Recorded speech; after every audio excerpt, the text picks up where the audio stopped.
Bonjour, me revoilà aujourd'hui pour vous faire une nouvelle vidéo. Donc aujourd'hui, je vais parler d'un sujet dont j'ai jamais parlé, mais vous avez été beaucoup à me poser des questions sur l'airbrush, si je savais en faire, si j'en avais un, ce qu'il fallait. Donc aujourd'hui, je vais vous parler justement de ça. Donc je vais vous faire une petite vidéo où donc je vais vous montrer ce que vous avez besoin pour utiliser un airbrush et vite fait vous faire une petite démo. Donc, pour pouvoir faire de l'airbrush, il faut déjà l'appareil. Donc maintenant, on en trouve très facilement et même des tout petits, spécialement conçus pour les ongles aussi, pour des autres petites choses, mais on peut s'en servir donc pour les ongles. Ils sont pratiques, ils sont pas trop chers, ils sont pas très lourds. Moi, à l'époque où j'ai acheté le mien, ces petits airbrush n'existaient pas. Donc du coup, moi j'ai acheté un gros airbrush. Donc vous voyez, c'est un airbrush, bon bah déjà il prend de la place, mais bon après comme je suis tout le temps dans mon salon et qu'il a son tiroir prévu pour, vous l'avez vu quand j'ai fait le tour de mon salon dans une vidéo, il a son petit tiroir rien que pour lui, donc il ne me dérange pas.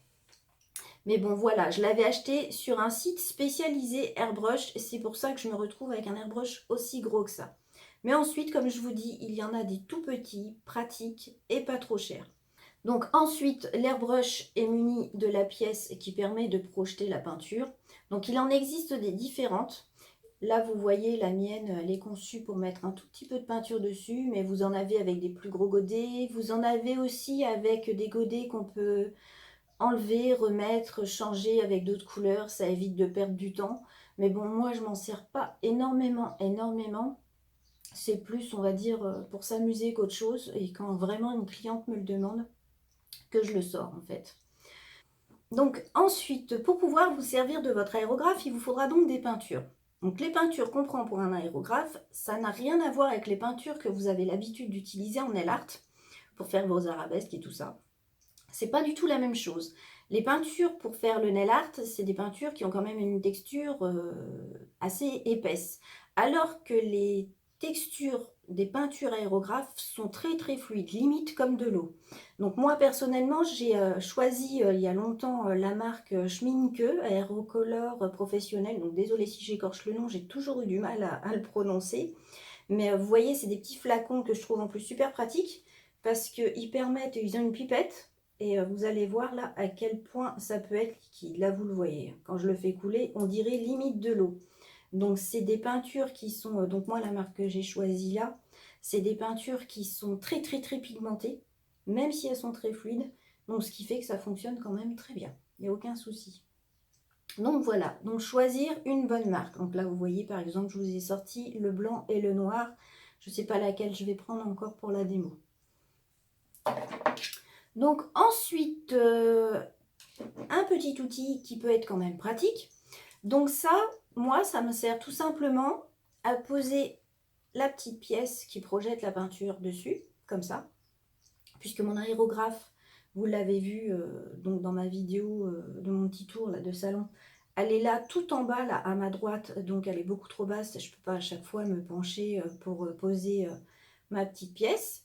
Donc du coup, je la pose ici et ça sert aussi également à pouvoir nettoyer l'aérographe entre deux couleurs ou quand vous avez fini de vous en servir. C'est très important de le nettoyer à chaque fois pour éviter que la peinture sèche à l'intérieur. Si la peinture sèche à l'intérieur, vous avez une chance sur deux que ça finisse par abîmer votre aérographe très vite. Donc en fait, pour le nettoyer, c'est tout simple. Moi, ce que je fais, c'est que déjà, je vide toute la peinture qui reste dedans. Et ensuite, vous voyez, je prends un tout petit récipient là qui a une petite canule. Hop.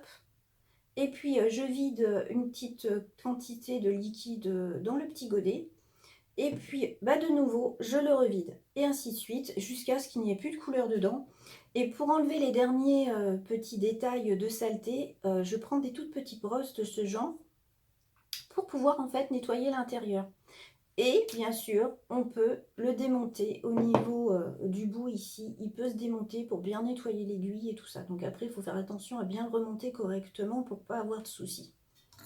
Donc voilà pour l'airbrush que je vous ai montré vite fait. Donc maintenant, au niveau de l'utilisation, c'est simple, il suffit de l'allumer. Donc je ne sais pas comment sont les petits airbrushes qu'ils font maintenant, mais le mien, eh bien voilà, il fait un petit peu de bruit au démarrage. Ça, c'est le temps que justement il ait de l'air. Donc je vais justement le reposer là où il doit être. Donc pour vous faire la petite démo rapide, juste histoire de vous montrer comment ça fonctionne, je ne vais pas m'embêter à faire un ongle, je vais tout simplement prendre une petite languette comme ça, juste histoire de vous montrer ce que ça donne. Donc bien sûr, avant de commencer à travailler, je protège déjà mon plan de travail. Donc là, vu que je vais juste vous faire une petite démo rapide pour vous montrer comment ça fonctionne sur une petite languette noire, j'ai simplement posé un petit essuie-tout sur mon plan de travail, je vais travailler au-dessus. Sinon, si je fais l'airbrush soit sur moi ou soit sur une cliente, eh bien, je pose tout simplement une feuille de mon gros rouleau, là, comme ça, mon plan de travail ne risque rien, il ne s'abîmera pas. Donc, tout d'abord, je vous conseille de vous mettre des gants. Puisque la peinture, ça doit être de la peinture acrylique. Pour l'enlever, on est obligé soit d'utiliser du dissolvant. Voilà, on est tout le temps obligé d'utiliser des produits. Donc, histoire de protéger vos mains, je vous conseille quand même de mettre des gants. Donc, ensuite, une fois que vous avez préparé, donc soit vos ongles, soit les ongles de votre cliente, soit votre capsule si vous vous entraînez.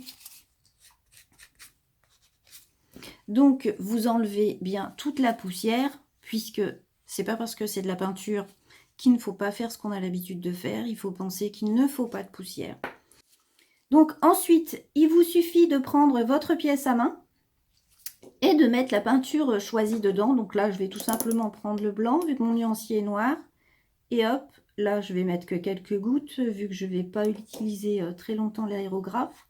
Et pour s'en servir, il suffit en fait de pousser cette petite partie en arrière. Voilà. Donc là, c'est bon, il fonctionne bien. Donc, je prends ma petite languette pour vous montrer ça. Ensuite, c'est à vous d'arriver à juger comment vous allez appuyer dessus pour avoir plus ou moins de couleur.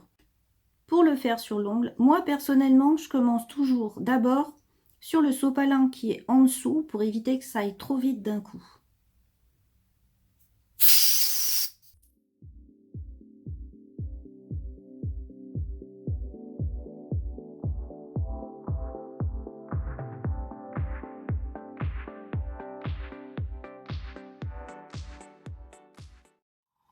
Voilà, vous voyez, ça n'a rien de sorcier. C'est juste après apprendre à bien juger comment vous appuyez, donc comment vous tirez là sur la petite pièce qui est ici, pour bien avoir le bon dosage de peinture, ce qui n'est jamais évident au début. Il faut toujours un petit peu d'entraînement, c'est comme tout. Et si vous avez plus de peinture, eh bien vous en remettez tout simplement.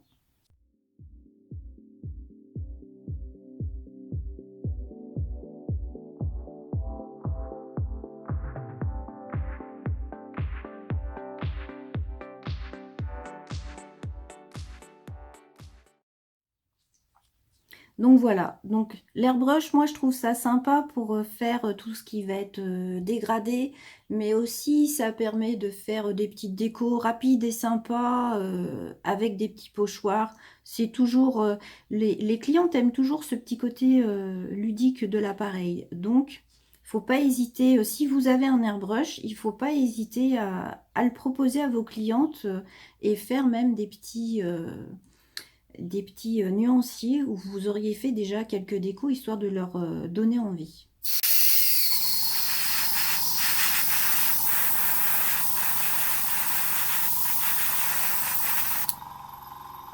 Donc voilà, vous voyez, c'est tout simple. Donc après, pour pouvoir passer votre finition, puisque logiquement on se sert de l'airbrush juste avant de passer la finition, il faut absolument attendre que la peinture soit totalement sèche. Si jamais il reste ne serait-ce qu'un petit peu d'humidité avec la peinture, eh bien en fait votre finition va soit craquer, soit pas tenir, soit se décoller. Il y aura forcément un problème. Il faut absolument attendre que la peinture soit totalement sèche. Donc moi généralement en clientèle, ce que je fais tout simplement le temps que ça sèche, eh bien, c'est que je range tout mon petit matériel, je nettoie mon petit airbrush, comme ça, tout est prêt après pour une prochaine cliente qui pourrait me demander une déco à l'airbrush. Donc, je vais vous montrer comment le nettoyer justement. Donc là, vous voyez, il est dans le récipient dont je vous ai parlé tout à l'heure.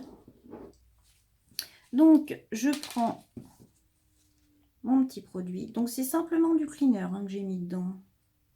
Si vous le faites tout de suite, vous n'avez pas besoin de produit spécial pour nettoyer. Et je le fais simplement fonctionner pour enlever ce qui reste de peinture.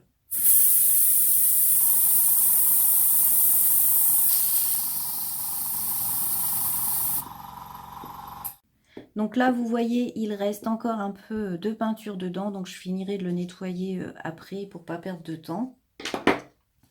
Et je passerai ma petite brosse et tout pour bien nettoyer tous les petits recoins. Et dans une autre vidéo, je vous montrerai comment le démonter pour pouvoir bien nettoyer la partie où il y a l'aiguille. Et vous voyez, dans le récipient, en fait, vous récupérez tous les petits résidus de peinture. Donc là, c'est bleu, mais c'est tout à fait normal, puisque là, c'était un cleaner qui était bleu que j'ai mis dedans. Donc après, vous pouvez très bien tout simplement utiliser de l'alcool à 70 ou même utiliser un nettoyant spécialement conçu pour nettoyer les airbrushes. Donc voilà, ma petite peinture est bien sèche, il n'y a pas de souci. Je peux appliquer ma finition. Donc je précise, c'est pareil au niveau des finitions. Choisissez une finition qu'on appelle flexible pour éviter justement qu'elle craque.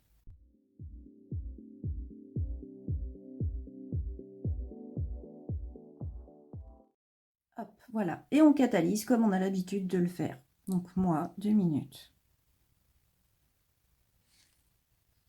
Donc voilà, une fois catalysé. Donc vous voyez, ça peut donner des dégradés très sympas. Et encore là, je l'ai fait vite fait. Mais si vous vous entraînez un petit peu, vous pouvez faire des choses très sympathiques avec un airbrush. Il faut juste choisir un bon airbrush et ensuite des bonnes peintures. Donc moi, les miennes, donc je vous les montre de plus près. Donc c'est celle-là. Si vous les cherchez, vous pouvez toujours faire une recherche sur Google. Moi, ça fait longtemps que j'en ai pas acheté parce qu'au final, il se trouve qu'un flacon dure très longtemps. Donc là, je vois, il doit me rester encore tout ça. Donc il faut que quelques gouttes pour que je fasse un petit dégradé ou que je fasse une petite French ou un petit papillon. Ou voilà quoi. Il n'y a pas besoin de beaucoup de couleurs, donc les flacons durent longtemps. Et ensuite, bien choisir les couleurs selon ce que vous voulez faire. Donc voilà, j'espère que cette petite vidéo vous aura plu, qu'elle vous aura renseigné pour toutes celles qui me posent des questions. Et bien sûr, je vous ferai d'autres vidéos où je vous montrerai comment faire une French, comment vous servir des pochoirs. Je vous ferai certainement même des nail art, histoire de vous donner des idées. Et puis, je pense même peut-être que je vous montrerai aussi le baby boomer, puisqu'on peut faire le baby boomer aussi avec un airbrush. Donc voilà, j'espère que cette vidéo vous aura plu et je vous dis à bientôt. Au revoir.